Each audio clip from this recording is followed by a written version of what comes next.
But what we have today with drones, with cartels, with drugs, the only answer right now is stronger border security, plain and simple. Right. You've seen some of the videos I've sent you. You've probably seen throughout social media as well. We know that because I wrote an article about this. We know that Los Zetas have a foundation of training that the special forces have taught them, and I can only imagine that they've only grown and improved since. We see cartel just such as the CJ&G have a very tactical branch. Does any of that concern you as someone who's been in a high level of military tactics? Does concern you that if we do have to go kinetic, that there's a reasonable fight that could happen? Yes and no. And I know that, and it's really on two levels. The videos that we watched and me and you even had a conversation on, about them having high level people that was, if you'll have to correct me if I'm wrong, but, one being a Green Beret, one being a Ranger, and one being an ex-unit guy, like that are part of their training and tactics. And the first thing that we talked about were, well, if you know what group they're from and you know what Ranger battalion they're like, if you know that much about them, then I want names. Like who are these guys? Because I don't know of anyone like that.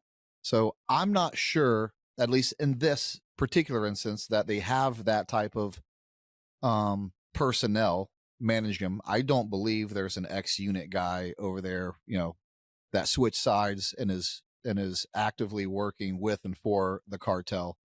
I could be wrong, but again, if we know he's an ex-unit guy, we know that because someone found out about him and his background, then give me a name. I'll let you know. So until then, I don't believe they do. So that's kind of the part where I'm like, no, I don't believe that they have ex-military guys that are in there actively training them, lifelong military guys with a ton of experience that are doing the day-to-day operations on their training. The flip side of that, which is, yes, we've had 7 Special Forces group training in South America for almost generations now. But they basically just teach them basic 7-8 skills. And especially these days, in anything that you could, those manuals, they can get online.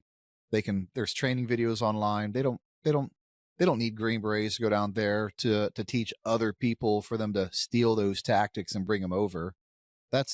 It's common knowledge at this point. And at the end of the day, you have to have the people, as you well know. It's one thing to have the knowledge. It's a whole nother thing to have the actual people that train for this day in, day out, and are capable of utilizing those tactics. Do they have those guys? I don't know, but I know this. They're not the American military. And I don't think, could they be a formidable force? Maybe. Are they better than the American military? No. Yeah. Those who are listening, if you heard Brent mention the 7-8, that is the field manual for basic infantry tactics.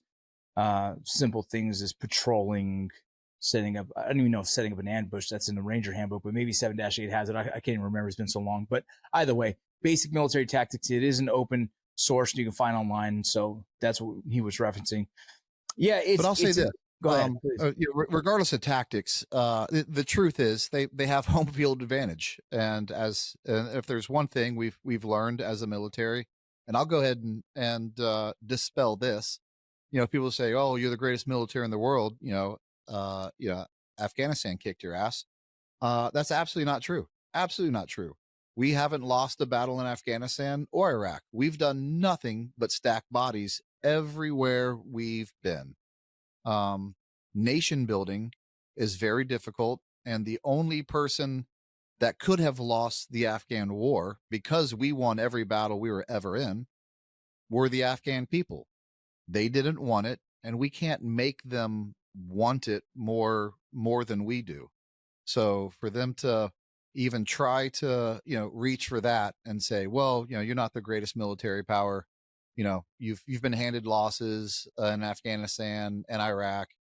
By the way, Iraq is obviously a pretty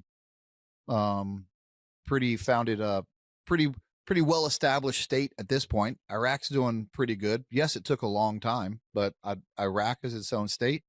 The only reason why Afghanistan isn't a free country right now is because the Afghan people, like I said, just didn't want it as much as we do. And I think you can ask ISIS if, how powerful the American military is. But you have a hard time finding some of them to ask them questions, and we're the reason why. I appreciate that. You said something earlier, and I didn't get to address my thought on it, but it also, the same thought goes with when you're saying that that you believe there isn't someone from the unit that's teaching.